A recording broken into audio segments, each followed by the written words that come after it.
Mr. Said, thank you so much for being with us today. Please, the mic is yours. We are ready to hear it, inshallah.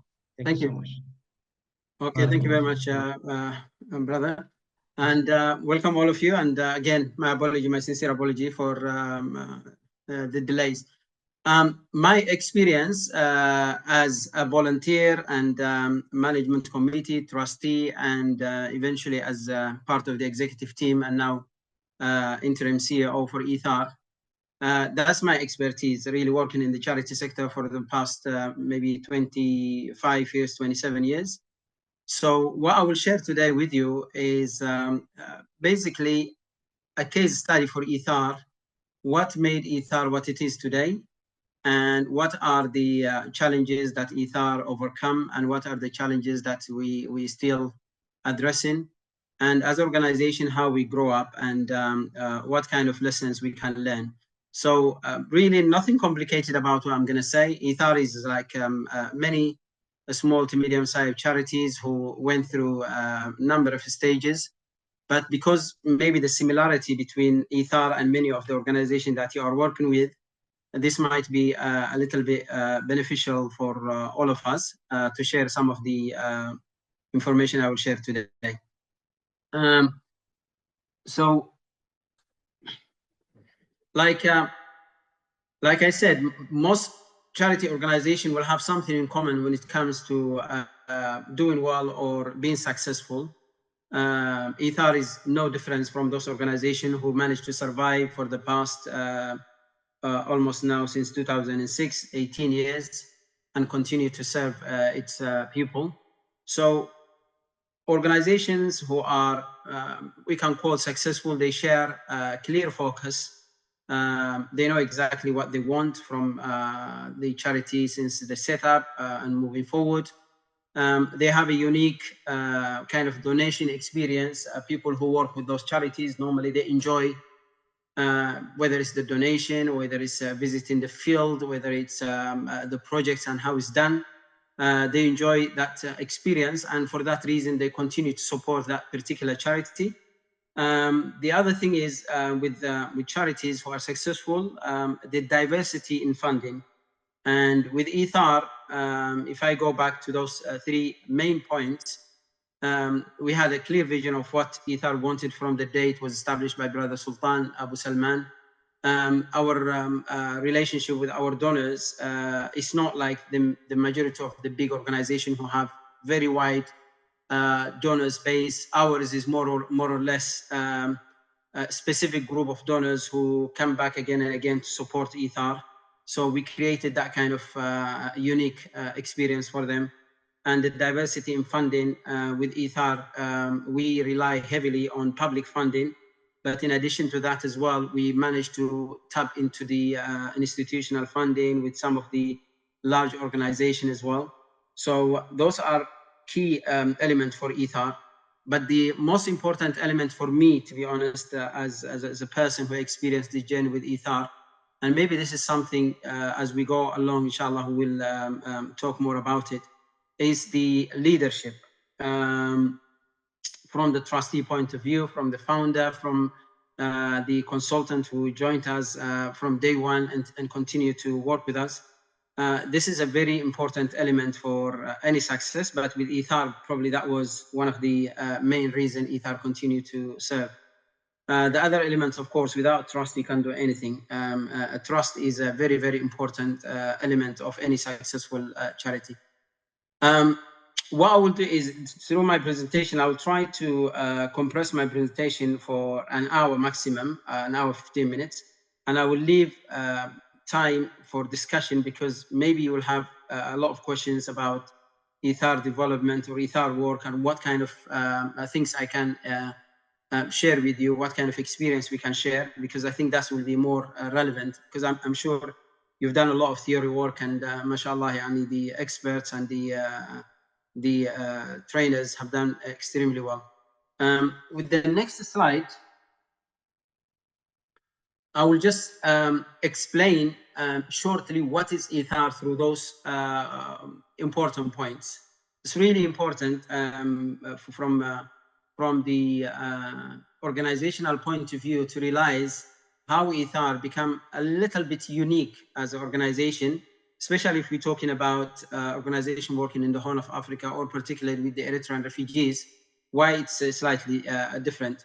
I mean, to start with Ethar, like many organizations, of course, it started with one or two people, and Sultan Umar, who set up the organization, Abu Salman, he has his own unique story. And I think it's very important when you set up organization, you have to position yourself in a way that you are different from other organizations, whether through the leadership, the single person who started organization has to be unique, has to be different.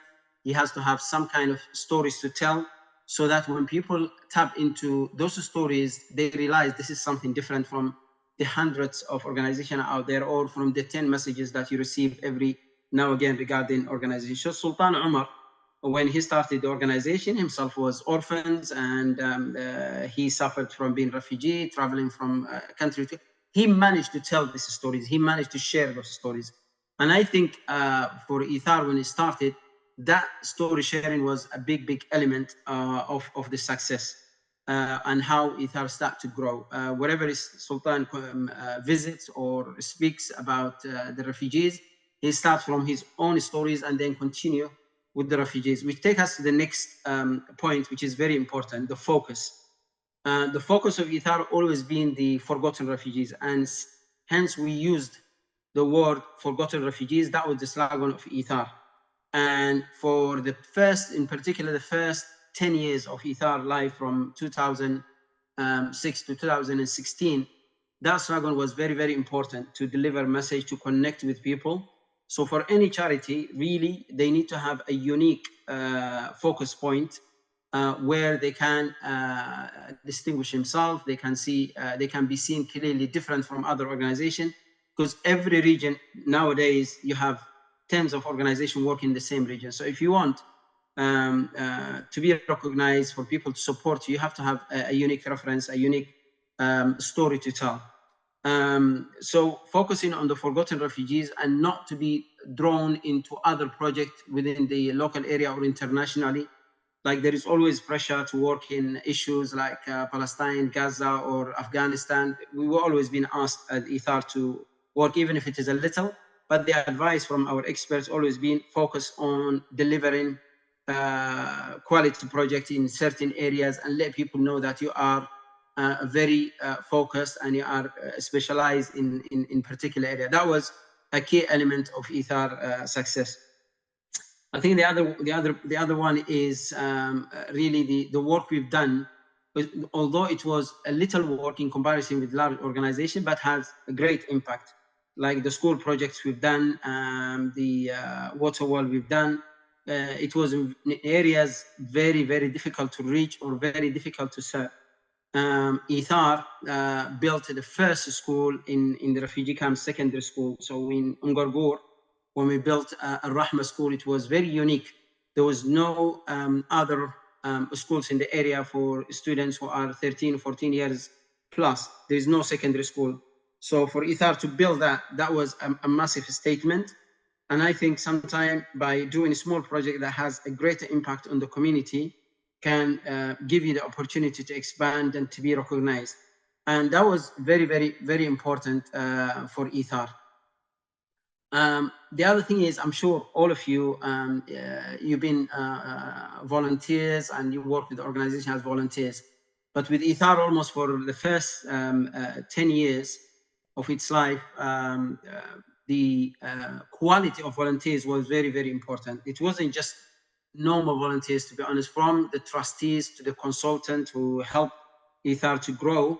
The quality of volunteers were very important. The entire website and development of marketing was done by volunteers. The journey to masjids and to community centers, to events, massive events, was done by volunteers. The biggest event we've done in the first 10 years, one event only, I can give you the magnitude of the event. We had one event in London where we had 100 volunteers work together for almost 6 months to deliver that project. 100 volunteers. That was the event we've done in 2011 in London. And it was very important. And the reason why I'm sharing this, because through those volunteers, Ethar managed to expand. It wasn't the event in itself. The event was good, but having 100 volunteers committed to come to various type of meeting, to take responsibilities. A lot of them, they were young at that time, age maybe 16 to 24. They were the people who continued to build Ethar afterwards, starting from Abu Salman's daughter and his sons, and to many of the Ethar members who have their children involved. Until today, those are the people who are carrying Ethar and who are helping Ethar to grow. So volunteers are very important, but quality volunteers and what kind of work you do with them and the time they spend with Ethar was very important. And for you as well, if you happen to be in a stage of developing your organization, having quality volunteers regularly in touch with your organization will be really important. The other thing is the commitment from the trustees. We were fortunate to have good quality volunteers joining Ethar, but their commitment was amazing. We had always regular meeting every 3 months with people attending a full day meetings and in contributing through their network and through their relationship. It was very important.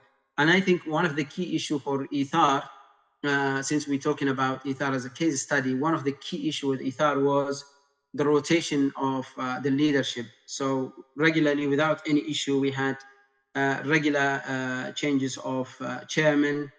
We had people who are committed to do other things. So after serving 2-3 years with Ethar, they will just ask permission to leave, or the committee in itself will nominate people to join in, and they will ask some people to end their trustship role as they've served already 4 or 5 years. So it was always a smooth transitional process, and it helped Ethar to be stable and to deliver the project. And I think that's very important to set that kind of standard from day one, to have people joining you for the right purpose, but at the same time as well to leave at the right time.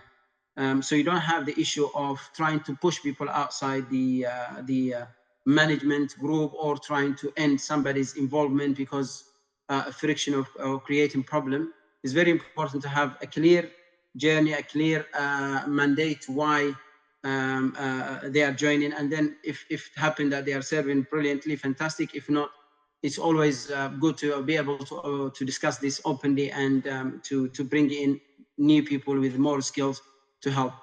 I think the most unique probably point of Ethar history for me, and I always say this, is having excellent consultants, whether it's at the trustee level, the board of trustees, or helping the executive team, or indeed helping the other department. But for me, I have not seen the impact of consultant like I've seen it in Ethar. I'm not saying this because I'm involved with Ethar currently, but because I've worked with so many organizations. So I've seen with Ethar the role of consultant. Probably many of you knows that Dr. Nasruddin Haj Hamid is a consultant. He worked from day one with Ethar board of trustees. He was the main advisor for the founder Sultan Umar, and for the trustees from day one, and continue to do until today. We have people like Dr. Saad Aya Farah as well joining us. And throughout the history of Ethar, we had always invited some excellent consultant to join Ethar and to take part. And I think the important part for me is that when you bring a consultant, you have to give them great respect, and you have to get them involved in the decision mechanism from day one, so that they can help you to correct your decision, or to overcome some of the difficulties, or indeed not to take too long to progress, because people who are working at the trustee level or management, not necessarily they have the skills or the knowledge or the experience they require to move the organization forward all the time. Many of us will have skills in particular area, but we lack experience or knowledge in other areas. And having a committed and with knowledge a consultant always help you. And one important element of our consultant, they always attend the trustee meetings. They are always part of this trustee meetings. yes, they leave the decision mechanism or the final decision, they leave it to the trustees, but they always give them a clear guidance or points to consider before making those decisions. And sometimes they take the responsibility as well to study particular issue or particular point and come back to the trustees with suggestions and with some kind of guidance. This is very important. I have seen other organizations in the other hand who struggled very, very much because of lack of people with knowledge in that organization, and the trustee or the management group, they try to make ijtihad. They try to work among themselves to get the best decision, but it's not necessarily the best decision because of, as I said, they might not have the necessary knowledge. So having consultant as being part of the either trustees or the executive committee, or if you have a large project, part of that project team is very, very important to overcome any difficulties. In particular, things that ordinary people, they don't see it as problematic or as important, like policies, documentations, reports, and maybe communication issue, risk management. All these things are not necessary on the side of those people who work in the charity, because many of them, they are engaged because of love of charity, not because they are necessarily because they are experts. So sometimes you might have 5 or 6 people working as a management group, but none of them will understand deeply the level of risk they are taking, for instance, or what kind of risk analysis they need to do. And having one person in that table who understand that will really save the organization from taking any further risk or any unnecessary risk. So the experts are very, very important, really, in any management committee. My advice always is for any organization, if you have management committee, please bring in somebody with great experience into that management committee or the trustees to help you move forward safer. The other thing is with Ethar, probably the decision that was made from day one for continuous development was very important. And I think with Ethar, we were very, very fortunate to have somebody like probably brother Nasruddin, Dr. Nasruddin, alongside the committee.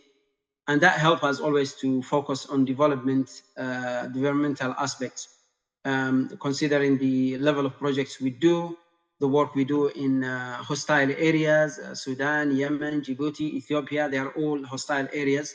So looking into all aspects of the developmental areas, from project management to the finance to all the risks that we take with finance transfer and all that, in addition to field office and the capacity of the field office and how to handle different type of projects at different stages is very important. So we'll have a couple of things to add, inshallah, in the coming slides.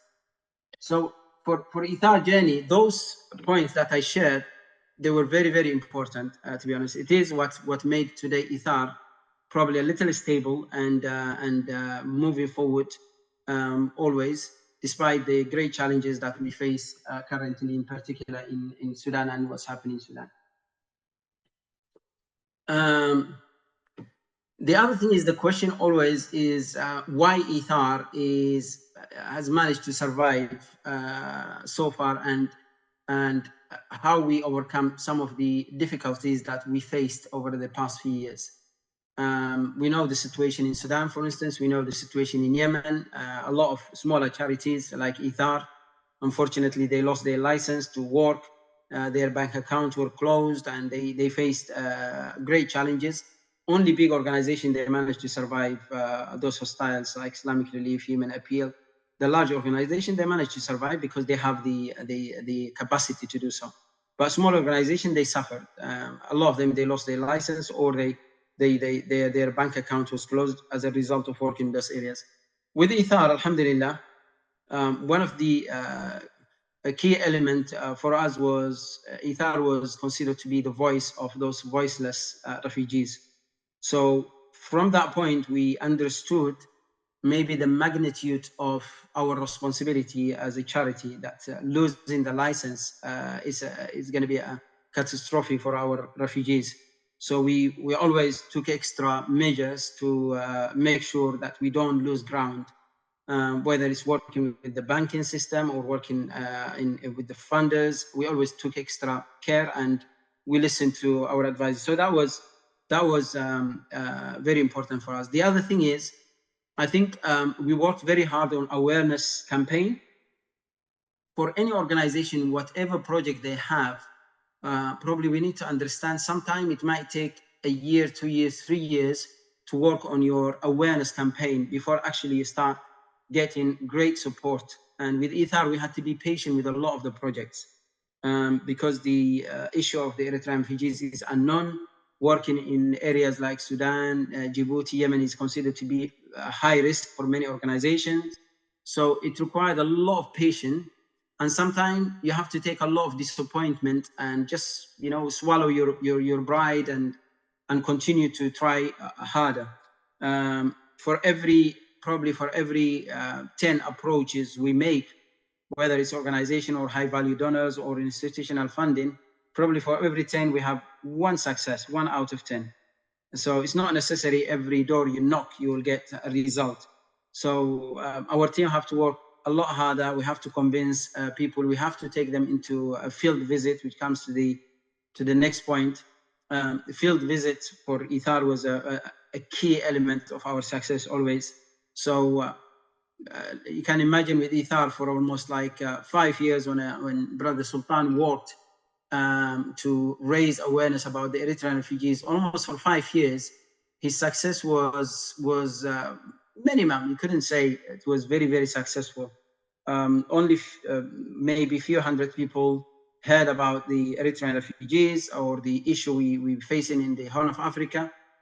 But one big journey changed all that. And sometimes investing in a very unique, a different approach or a campaign can be the most important work you do for organizations. So one visit in 2010 to Sudan, which was organized by Brother Sultan and joined by some experts who work in a number of fields.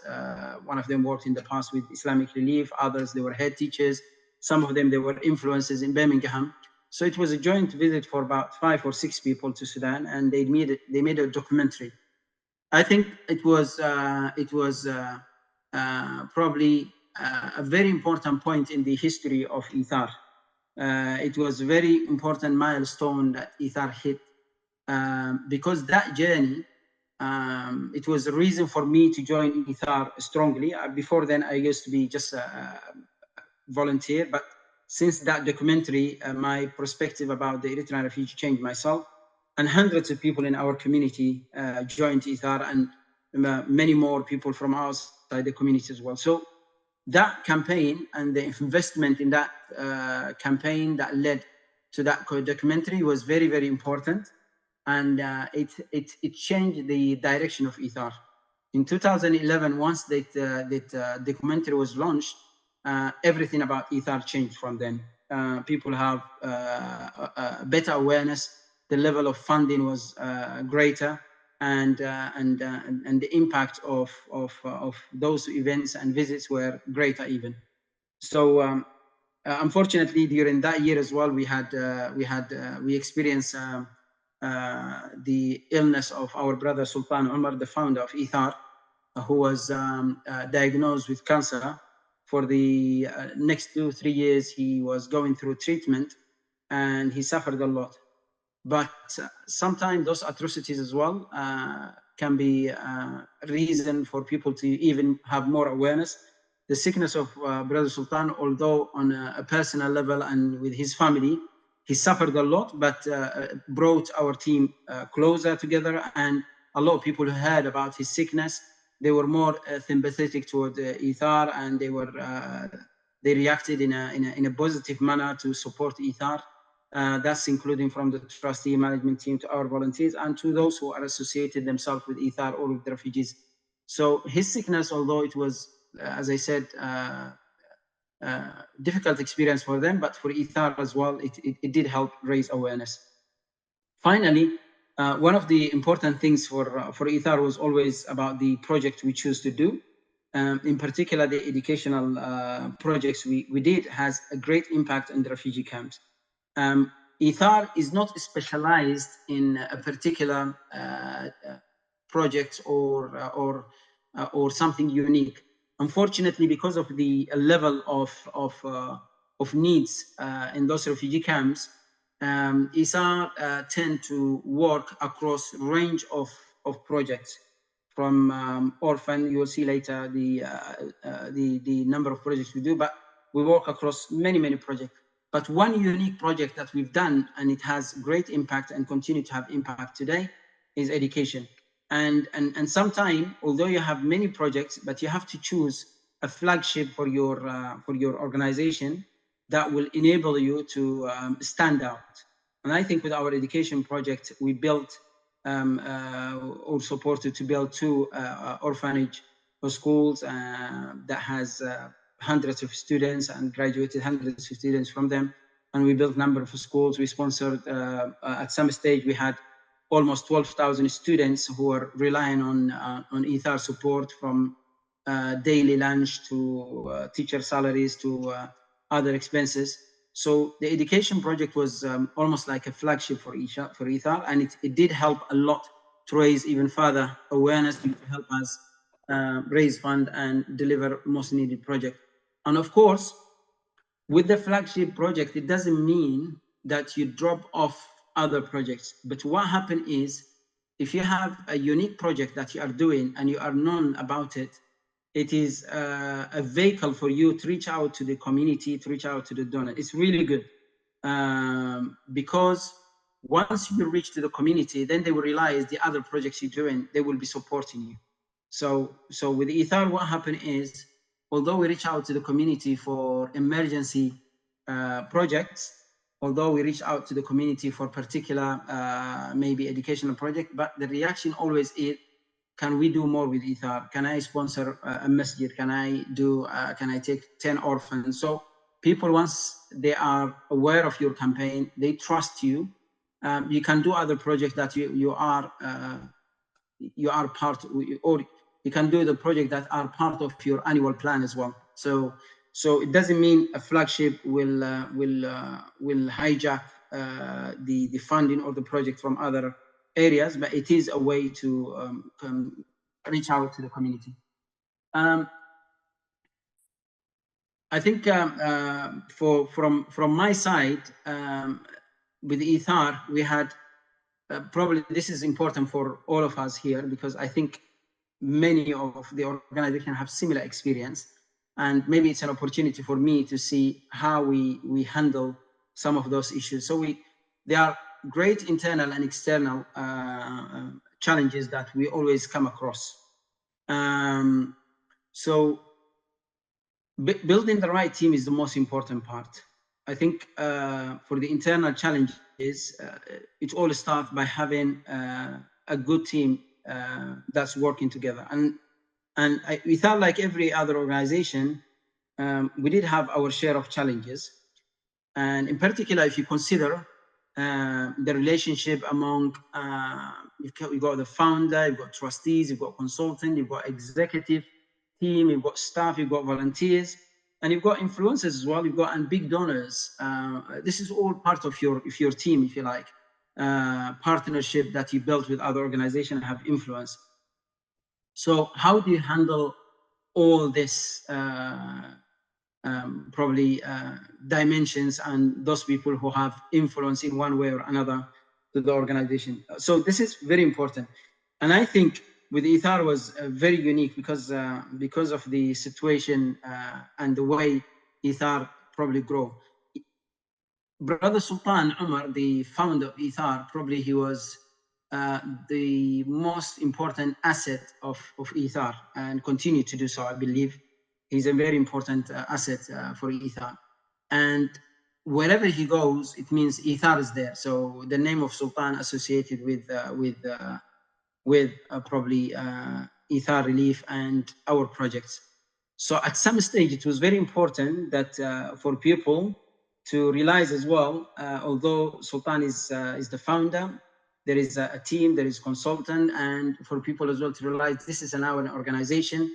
So there is less pressure on Sultan and the founder, and there is the contribution is spread across the other teams. And for whatever reason, if the founder or the most influential person on the organization is not available, the organization will continue. I think that was the biggest challenge for all of us here in Ethar, that we realized at some stage that people have to do more to be able to continue, for Ethar to continue. So myself and my team work on the image of other people in Ethar. The consultant of Ethar helped to shape Ethar, and the trustees work together for a period of time. The relationship is very dynamic, it's very important. Very important in a way. In many organizations, I'm trying to be careful, by the way, with the language I'm using, because I want you to get the right understanding of what I'm trying to say. With many organizations, sometimes one person can lead the organization to the highest level of achievement, but that person can be a reason for that organization to be demolished. And sometimes group of trustees, they can be the reason for existence for the organization, but the same group of trustees can be the reason for problems. So it was important for Ethar from all level of the management team or the staff to realize that, and everybody to do their job. And at some stage, if changes needed, then the changes will be implemented smoothly. So in terms of trustees, alhamdulillah, we had so far around 4 to 5 chairmen over the last probably 18 years of Ethar life. I think we had 5 chairmen so far. So that's important. That shows there is always kind of rotation. In terms of the executive and the management group as well, there's always been changes according to the needs. And that's, I think, is very important for any internal challenges. The team need to work together to reach to probably to the aim and objective of the organization without having problem. In UK here, I've seen organizations who are very, very good in terms of the number of people working in the team, but because of the issue internally, projects started to lose its unique probably impact, and a lot of organizations, they end up closing the organization because of the internal issue between the management group or the staff. So that's important. The other thing is the challenge for us, for Ethar, was the policies and documentation. I think this is probably is a challenge for a lot of organizations. When we started the Ethar and I joined, I remember Brother Nasruddin, mashallah, he put a list of policies and project cycle to follow up in a very important coordinated manner between the teams. So from day one, we did have policies, but not enough policies. I think as you grow, you realize the gap that you have, and you realize there is needs for those policies to develop to reflect the size of the organization, the work of the organization. And today, I can tell you with Ethar, we do have probably over 25 type of policies that's developed and checked by the majority of the trustees or by a consultant. And those policies are the guidance for the team now, from the finance policies, all the how to handle the finance, the cash management, to fraud, to money laundering, and all that. We have policies for each of those. And we only realized how impressive it was, how good it was, when it was checked by the banks and it was checked by some large organization who are working with Ethar, and they were doing due diligence and they checked those documentation. They were very impressed. So alhamdulillah, over years, we managed to develop those policies, and we work on them and we follow them. And alhamdulillah, the trustees from time to time, they do check those policies and revisit them and update them. So those are very important, documentation-wise as well, for all the projects and streamlining those process or project cycle, as they are very important, but they need to be followed.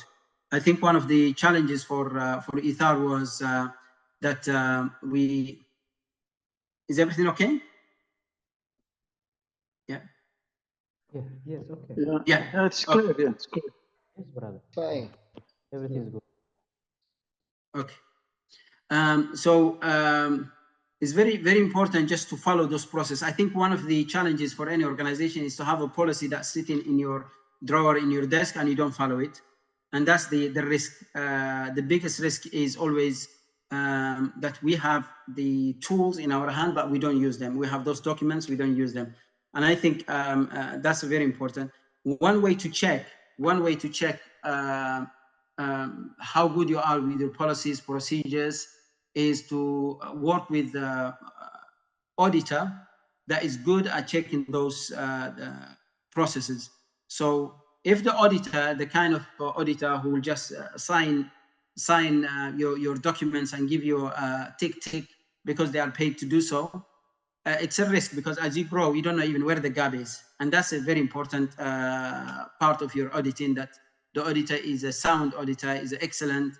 They are able to check all your regular meetings, the documents, your minutes. They are able to check your probably transfer of funds, the projects, how the project was completed. And if you have an auditor who can help you to give you a true reflection of your work over a year period of time, then the next year you will reduce probably the risk and the shortfall in your documentation by 50%, the following year by another 50%. Within 2-3 years, you will have an organization that's excellent with their documentation, as well as hopefully reputational wise and everything. So those are very important. The final 2 points is raising fund and executing projects. It's the biggest, we all know, it's the biggest challenge for any organization is funding. Where do you get the money from? How do you get the money from? And what kind of plan you have for the year? I think with Ethar, like many organizations, we did have our share of challenges. But one important thing is you have to have a diversity of fund generating fund.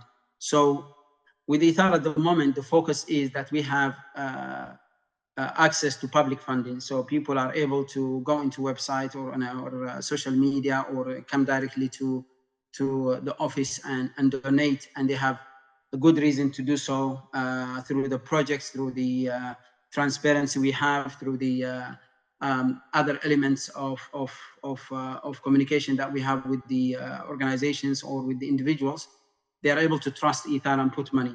So funding from the public is not the easiest option, but if you are able to inspire people to donate directly, that is a guarantee you will continue.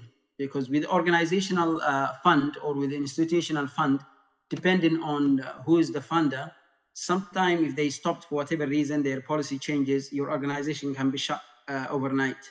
But having fund from the public is very, very important, because with Ethar, what we found, at some stage, we did have 30% or 20% fund from the public, 8% was from organization or institutional fund. So 80% coming from organization, 20% coming from the public.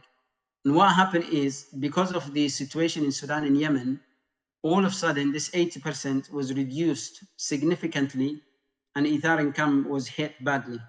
So we start working to reverse the percentage. So at the moment, we stand on 70 to 80% donation coming from the public, and less than 20% is coming from institutions. So for us, that's a safety net. It's not the best model, because an institution fund give you more flexibility and you can deliver a particular project in a massive scale. You can do that. With public funding, it's a small fund for each project, which means sometimes it's very difficult to do a bigger project as you want. So, but it's a safety net. So if you have an organization, make sure that you are aware of where the money coming from, so you are not you are not dried from funding at a particular stage. In particular, if your projects like Ethar, it's a continuous project with orphan sponsorship, with the seasonal, with food program. So it's a continuous, and with education, teacher salaries. It's very important to have the fund in place all the time. So public funding is really important. The final point is, I think, is the training and development. Ethar, we're very lucky to have people around us who provide training, continuous training, from the consultant that working with Ethar, or as Ethar joined some umbrella organization who provide training. We have, for any organization, it's very important to join umbrella organization that can provide training. In here in UK, we have the Muslim, the MCF, Muslim Charity Forum. We have other organizations who actually work as an umbrella and provide range of training. It's very, very important if you are an organization to join those kind of bodies. The external challenges, I think I touched on it, but I think the biggest external challenge that I've seen for charity of our size, it was to make sure that the standard of your work is meet the minimum requirement for international standard or for the national standard. I think other organizations who I worked with, that was the issue. You have the fund, all of a sudden you are able to deliver project, and you will be happy with the money you received, and you are delivering project. But the problem is your documentation, your policies is not up to the standard. And then as a consequence, you have banking issue, you have issue when you transfer fund and you are questioned, or you are doing the auditing, you have a lot of gaps to fill. So external challenges, the biggest one is really to make sure that you as an organization, you meet the international standard at all levels, whether it's project finance, whether it's in the marketing, there is always challenges. Banking, alhamdulillah, with Ethar, I think this is maybe something we can learn together, all of us. One of the key elements of Ethar probably continue to do its work is our awareness of how the banking system works. So at some stage, we did have big challenge. It was very difficult even to understand why the bank will close your account, because they don't give a reason, but afterwards you learn. So luckily, we're always one step ahead. We open a new account, we speak to our account manager, we try to find out what's the best way to make sure we comply with the bank's requirement. And at the moment, alhamdulillah, we are with HSBC. And for those who know HSBC, it's one of the toughest banks, especially working with charities or Muslim organizations. They've closed many, I think they closed over 100 accounts for Muslim charities. So they are very tough to please. But alhamdulillah, we work with them, and we had few meetings for them in our office, coming to check our documents. Over 250 pages of documents were presented to them. They looked at it and they were impressed. They said, this is quite impressive. They gave us advice on how to receive the fund, and when we send the fund, what's required. So to avoid any conflict with the banking system, you just need to work with the bank closely. 99% of the time, the bank wants you to continue with them. They want you to understand the system. They will help you. So there's no reason for you to be afraid or to hide things from the bank. If you are able well early to share with them the information, it's better. And it does help you to overcome some of the challenges. The other thing I think is very important for I don't know how many of the participants here are on the receiving end of the fund or sending, but when you send fund, from Ethar point of view, what we discover, sometimes the special hawala, the private hawala, is good option, is a quick option, but in 2, 3, 4 years time, when the bank review this, or the charity commission or any other authority, when they revise, if they find transfer through special hawalat, they will require further information, further details. And if that particular hawala company is not up to date with their documentation, they are not recognized fully by the state, by the departments of charity here, that could be, or the bank recognize them as a problematic for whatever reason, that could result in closing your account immediately. I think that's very important for our charities who work with the Hawala companies to understand, yes, it is an easy option, but in the long run, there might be a risk. So it's always good to understand the requirement and to consult your bank. The other points for Ethar challenges was naturally working in a conflict zone areas, Sudan, Djibouti, Yemen, it always brings its problem. But as you work, of course, you'll have to do your risk assessment again and again. You need to be aware of the level of risk you are taking and aware of the requirement to work in those areas. And if you have information, it will make life easier. Otherwise, I have witnessed myself here in UK, 3 organizations that I worked with as a volunteer or as a consultant, their accounts being closed or they've been shut because they were not aware of the level of risk they were taking. So easily a work of 10 years of hard work can be just closed within one day, within one decision from the bank or from the charity commission. So it's very important to look into, if you work in those areas, what kind of risk you are taking and how you work. And I'm sure a lot of you heard of those charities who work in Syria or in Yemen. They were impacted negatively and they were restricted from doing a lot of work they were doing. So that's another important point.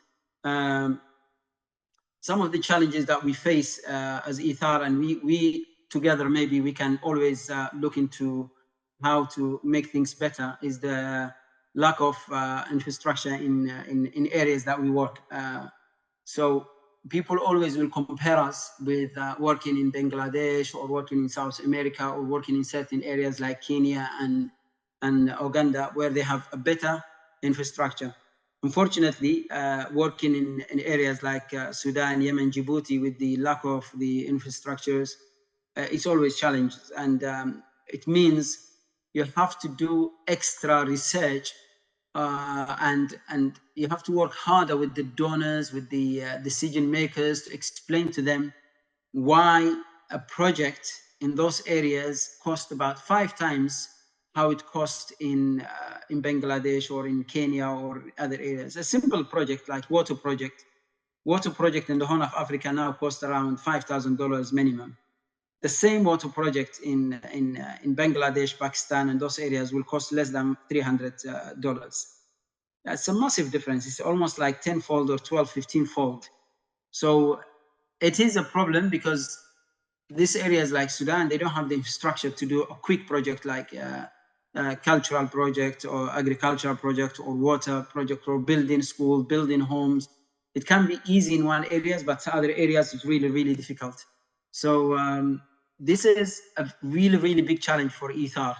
And I don't know if other organizations probably face similar challenges, but whenever we sit with donor or with people who are interested to work with us, the biggest challenge is the cost. So Ethar, we really work very, very hard to convince people to why the cost of living is much more expensive. The cost of building schools or masjids or anything is massively inflated in areas like Sudan. Area I spoke about probably skills among the staff and volunteers.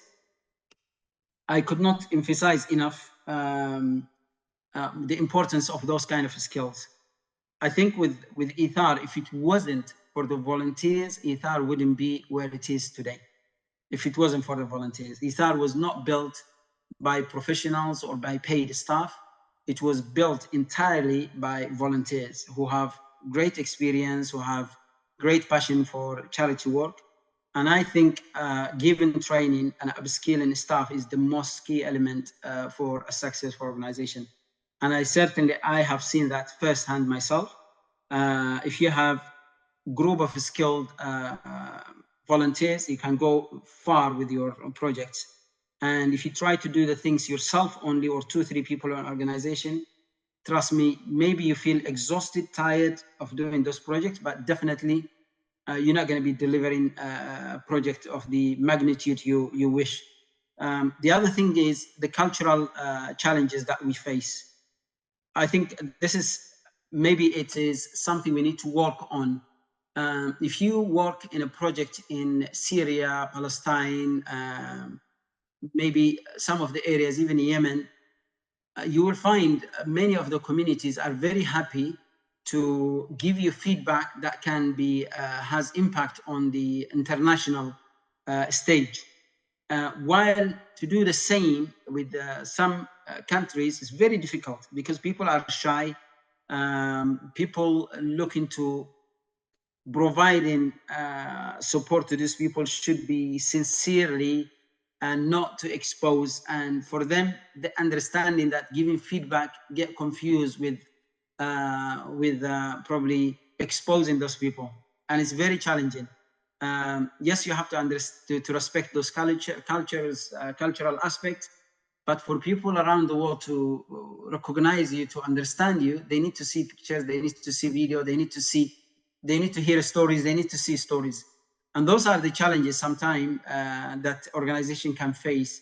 That if you want to do a massive project, for instance, when we did eye cataract, it was a massive project, but we couldn't find one or two people who can speak about the differences they find between the time they were almost blind and then after they've seen. It's very difficult for them to kind of elaborate and to say a few words. And we find it very interesting to compare communities from one side of the world to another. So that required a little bit of media work. A typical situation now, the situation in Sudan is not almost like it's a silent, it's a horrific situation in Sudan now, but very small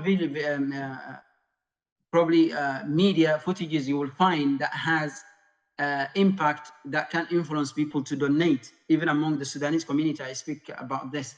Very difficult. While other areas, if there is small problems, people are used to go to the camera and explain the needs for support in those areas, and that message can go across the world and attract media attention, then hopefully projects, and can rescue people. So it is a very challenging, and I'm sure probably some of you've seen that. For Ethar, this is one of the great challenges. Capacity building, probably this is something we all are aware of it, and especially in some areas, capacity building is an issue. I did have, I will give you a simple example. I did have a message this Qurbani before Eid al-Adha from one organization asking if we are able to implement probably 3,000 cattle animals in Sudan. 3,000. The cost of the 3,000 is almost like $500,000. So it was a big, massive project. We called Sudan, but we could not coordinate it because of the capacities of the teams. The majority of the teams there, they are not prepared to do a massive project like this. It was very difficult. It's a similar situation if organization comes to build a massive school or so on. The capacity on many of the small organizations remain small. I visited a number of areas in the Horn of Africa. Those teams, if we are able to inspire them, to help them have a better capacity, a better management team, better understanding on how to deliver a larger project, I'm sure we can do better, all of us. I'm not throwing these responsibilities with those field team. I'm saying together, we need to improve the capacity of those teams, and then hopefully we can do a better project.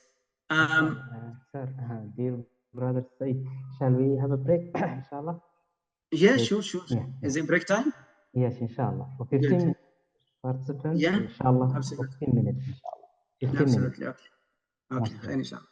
Shukran. Thank you.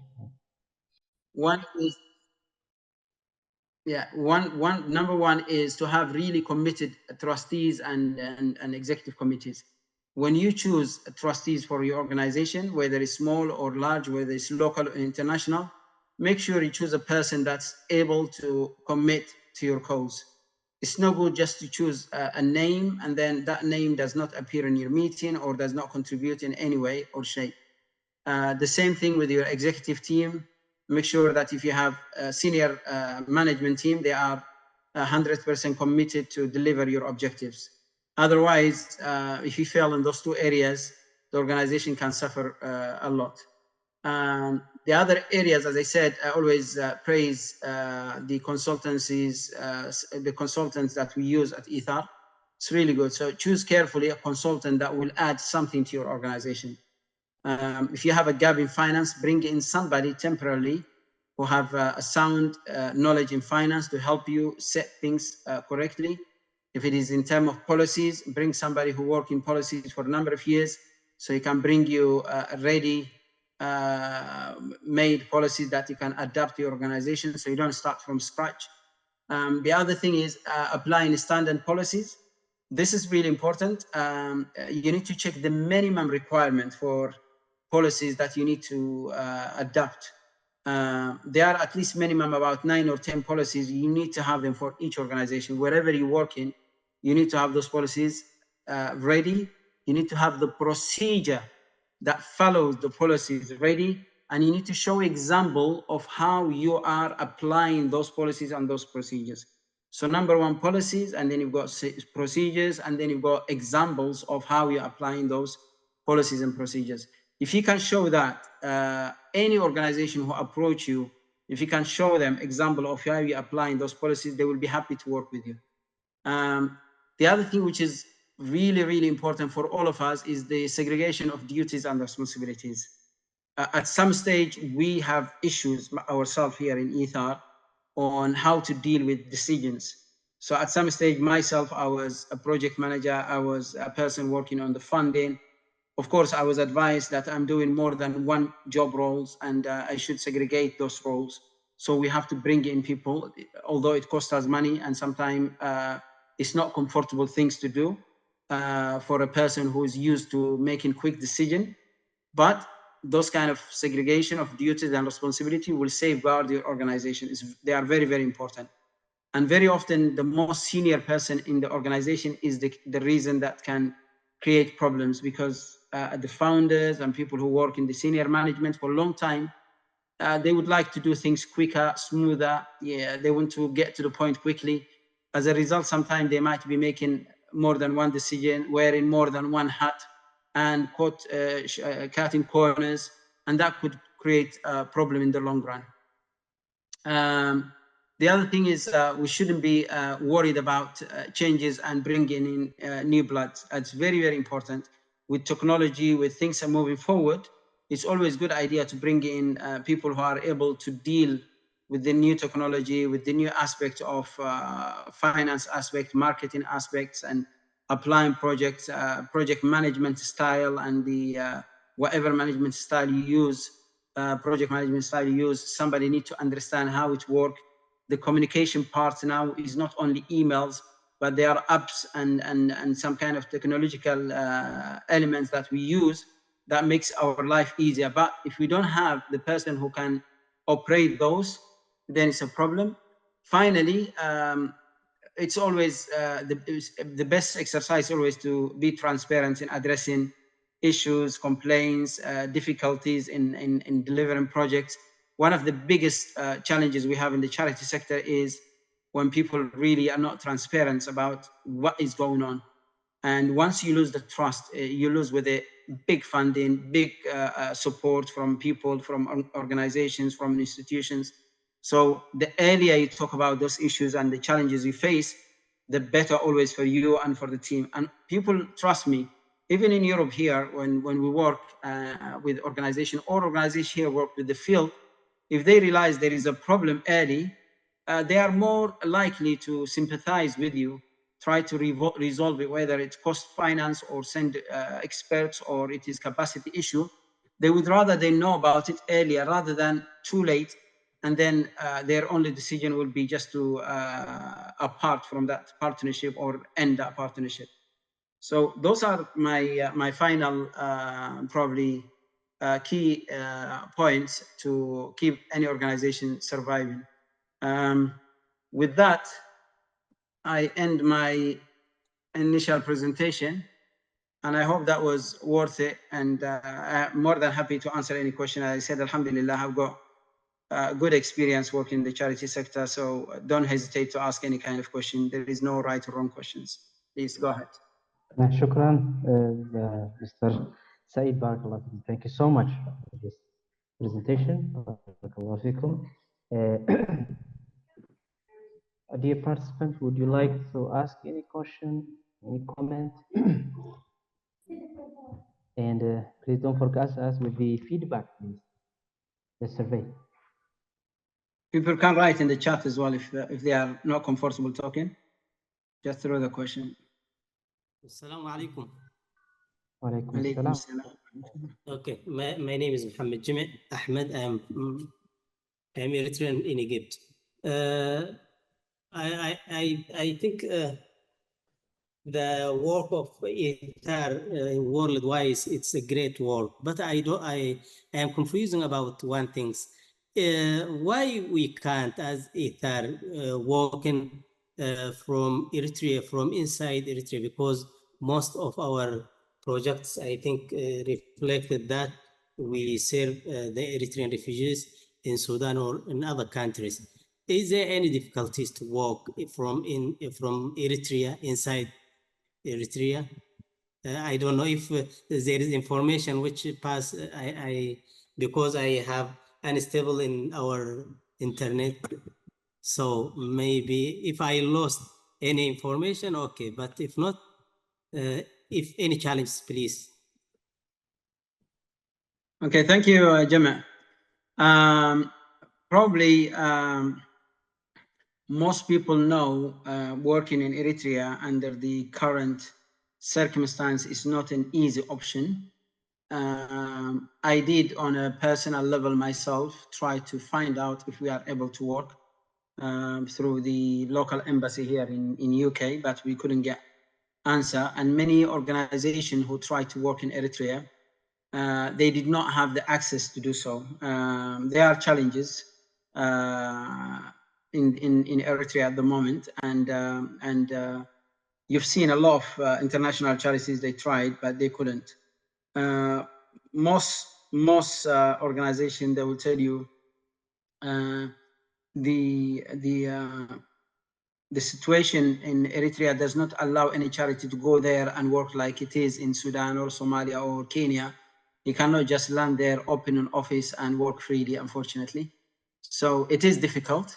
As much as I wish to do so, it is difficult. I hope in the near future we are able to have access. We always continue to monitor the situation, and if we are given the permission, we'll be more than happy to work. Yeah. Okay. We have Fatima Al-Abqari raising her hand. No, go ahead, sister. Assalamu alaikum. Thank you, Professor Abdulaziz, and also thank you to the education. Only guess I have, is a comment for me as working with a charity, especially with internal as a challenge and with organization. What I found feel a significant internal challenge, that a lot of training for the volunteer. يعني مرات sometimes يعني most organizations they don't have proper training يعني especially في يعني with the area in the safeguarding في safeguarding وفي health and safety at work. This is what I found in most organization. Second, في lack of the for the feedback. أحيانا when you have a volunteer, work with the volunteer, end of the project يعني ما يعني most organization ما بشوف they have they don't get the feedback, they're losing the volunteer. This is يعني for me what I'm seeing with most organization. They can lose the volunteer, and if you don't get that back, you lose the volunteer. They come back, they're not going to come back again. um, again, they have a communication gap as well between the volunteer, between the operation, or they don't give like good instruction when they come to do the work. Okay. Thank This you. is It's good. It's a good point you made, Sister Fatma. I think with many organizations, as I said, with Ethar, the difference, and I think I made that message clear, and I try to emphasize on it maybe more than once, because it's very important to value the volunteers that you have, and if you have any access to kind of develop them, give them training, give them some key areas of development to do so, will be great. Because what I find is, for instance, if I tell you from Ethar point of view, you will find a volunteer that worked with you for 2-3 years, and they are holding a key position. Say, for instance, from our side here, it will be like fundraising. They are helping you to fundraise. And over 2-3 years, they developed excellent connections with people, communication. They visited a number of places. And those, remember, are volunteers. They are not contracted with a contract, employment contract, and you're not paying them. And then after 2-3 years, if they find themselves not valued and they leave you, it is a big problem, because they take with them all the experience, they take with them all the big donors they know, they take with them some of the key volunteers who've been working with those groups, they take with them sometimes a whole team, and you find yourself, you have to build again a new volunteering group, a new volunteering system, and it exhausts you. So the best way is try to keep those volunteers by passing their information, their knowledge to the next group, as well as giving them a further responsibility, sharing with them the plan for the organization, giving them a position that they feel now that we've done part A of our volunteering, now let's go to part A plus. Let's do something bigger, something better. Maybe you can help them to become a trustee or management committee group members. So there are a lot you can do for the volunteers. You shouldn't lose them. You shouldn't lose your key volunteers easily. And I agree with you, Sister Fatma, about your question. I think you have Brother Mustafa Ibrahim. Yeah, Brother Mustafa Ibrahim. Yes, Assalamu alaikum wa rahmatullah. Walaikum salam. Thank you very much. I mean, where you took us, I mean, through the very interesting journey of Ethar. May Allah, inshallah, give you success. I mean, all the time. Yeah. So you said one of the turning points for Ethar was when Ethar made a field visit along with others. I think it was to Sudan. I'm not sure. Correct. Yeah, a field visit where this was very fruitful, and maybe it helped more with the funds. So what other factors did you see are also, I mean, equally important if such field visits are not possible, which could equally or more or less give, I mean, we should make such turning points for organizations? Thank you very much. Akhi Mustafa, very important question. Thank you very much. I think seeing the field yourself is the most important part. But the second best thing you can do is, wherever you are, is to create a case study and show a case or a success through either short clip, video, or to do it as a short message on 1 page, 2 pages as well. I will give you an example. At the moment, the situation in Egypt is very difficult for many Eritrean refugees and for other refugees who came to Egypt as well. It's very difficult. But at the same time, it's very difficult to understand for people who are outside Egypt what is the requirement and why people need help over there. So the perception, the idea is For a lot of people, maybe in Europe, they think people are going to Egypt because they have money, there's a better life. Or some of them, they think people are working, but not many people understand that a lot of young students, for instance, deprived from education. They are not accessing education. Not many people know, young people, when they finish high school, they cannot get their high school certificate because they don't have the money to pay for the exams, for instance. Not many people will know there are people who are sick and they cannot find a single medicine, although it's in Egypt and a country with probably medical access, but a lot of people, they cannot. So if we can create like a short story about particular school and show the need to support that school through the eyes of students who cannot access exam because they don't have fund, or young people who are told not to attend school because they cannot pay the fees. There are a lot of things you can use that as a short story within 1 or 2 minutes, and to show the impact, maybe the disappointment of the child being at home or so on. If you can sell that, it will be the best thing to raise awareness, and then you can raise fund for that particular project. So those in today's media, in today's social media, short story within 1 minute or less are the most important part. Does that answer your question, brother? Yeah, thank you very much. I appreciate that. Thank you. Assalamu alaikum wa rahmatullah. Walaikum assalam wa rahmatullahi wa barakatuh. Brothers, how are you?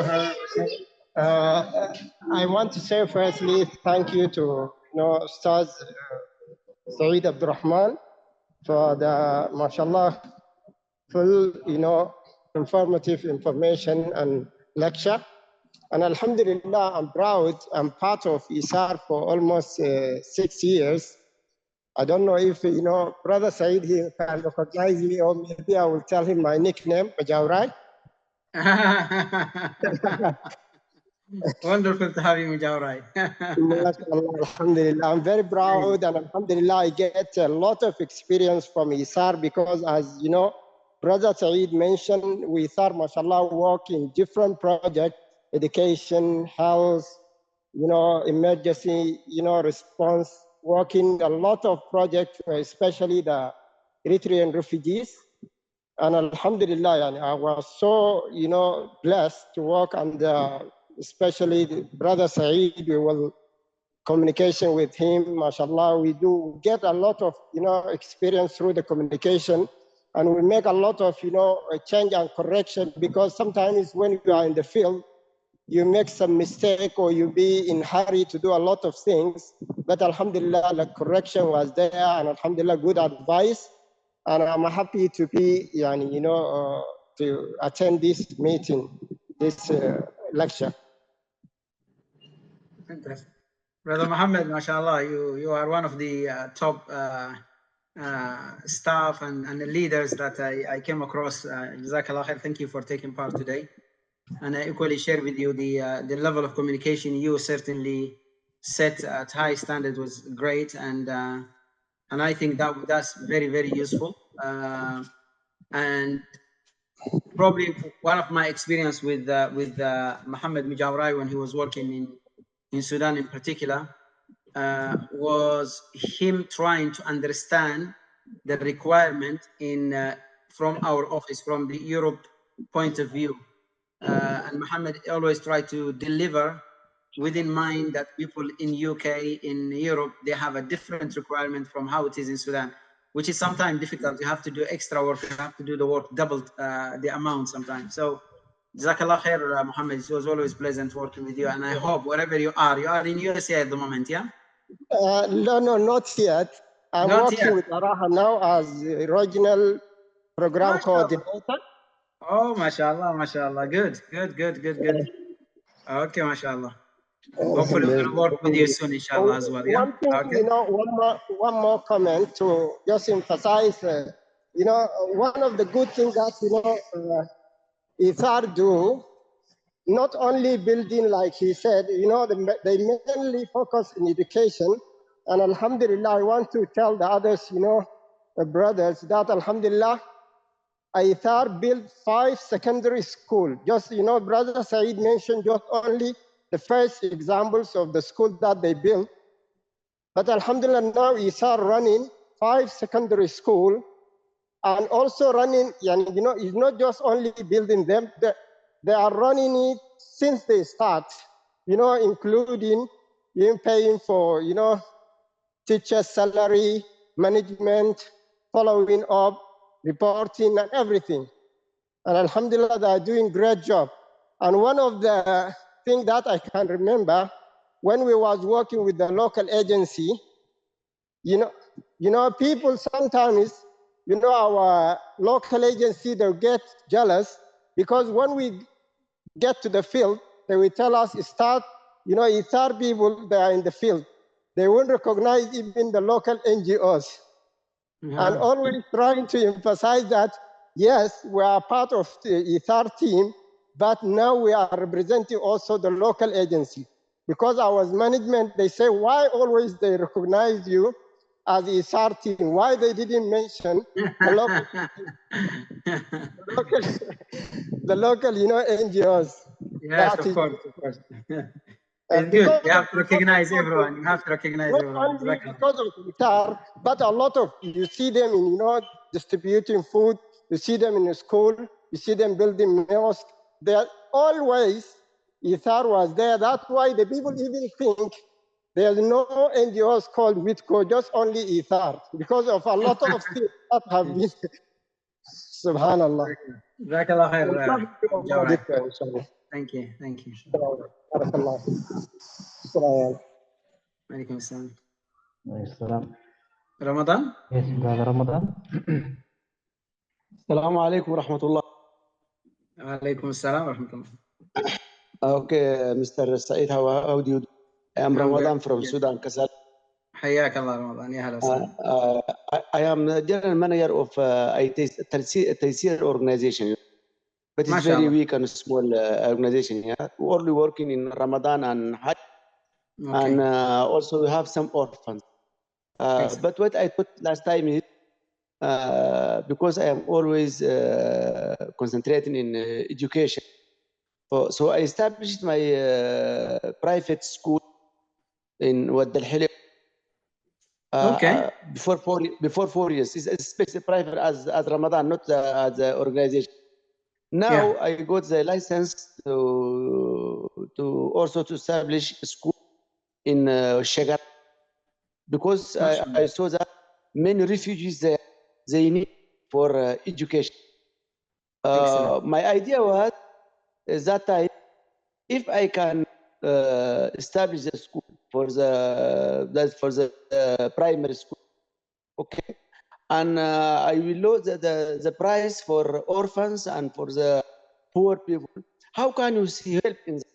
You know, many organizations they used to start in education, but they are not complete. You know, sometimes fund is cutting from them, some problem. So the children, they will find some problems in that mean going in education. So this is so I have to I try to mix between organization as general organization and as private school. How can we help in that? Thank you. So sorry for my poor English. No, it's good. I think Ramadan is good. Congratulations for setting up the schools and well done. Barakallah feek. I think important thing for to support the schools or any project in, especially if it is in Sudan, where the cost is high at the moment. And my advice to you will be try to divide the project into 5 small projects if you can. Yeah, your educational project now, the primary school, divide it into 5. One will be just to build classrooms or to build a school. That will be a project in itself. 2 will be a project for teacher salaries separated.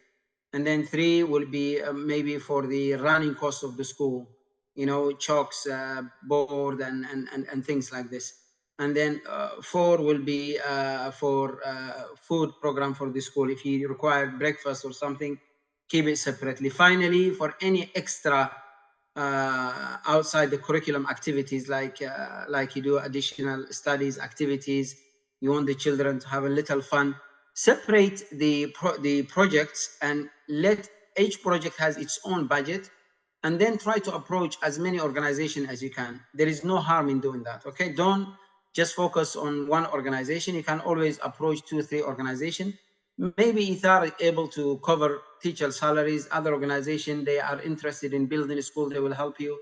Other organizations, just they want to see the kids smiling with activities, so they will send you a couple of $1,000 and say to you, send us a report with children jumping and playing and feeling happy. And for them, that's all they want to do. So not necessary, or any organization will be able to support all kind of projects. Some organizations, they can do the long run, the long-term projects. Some of them, they are only interested in one-off projects. So inshallah, I'm happy for you to approach us, inshallah, and let us know about your project. And just as I said, separate them, make it easier for organizations who try to support you to make a decision on helping you. Because the worst part is in Sudan, because the living expenses is quite high at the moment. You can come up with a project like a school. When you include the building, include all the other elements, the cost will be like $80,000-$90,000, and the organization, they will just turn you down. But if they realize, you know, I can do a small part of it, that will be good for you. Okay. Sorry, Mr. Saeed. Okay, but I want to tell you one thing. I have covered all this, but you said I have covered. I have the teachers, the place, and the curriculum. Okay. One thing I want from you is, if you can pay for 50 or 40 from the children yearly, $250 or $60 for one, you know, for one child. I will give clothes, I will give books, everything. It is okay. as bright. So instead of asking you to pay for salary for teachers, this is covered by me. Only you have to take from me, because some poor people, they cannot able to. You are using different model, which is good. You are using the child fees to cover everything. Okay, that's good. That's good. Yeah. Okay. I understand. Okay. Thank you. Okay. Understand. Thank you very much for that.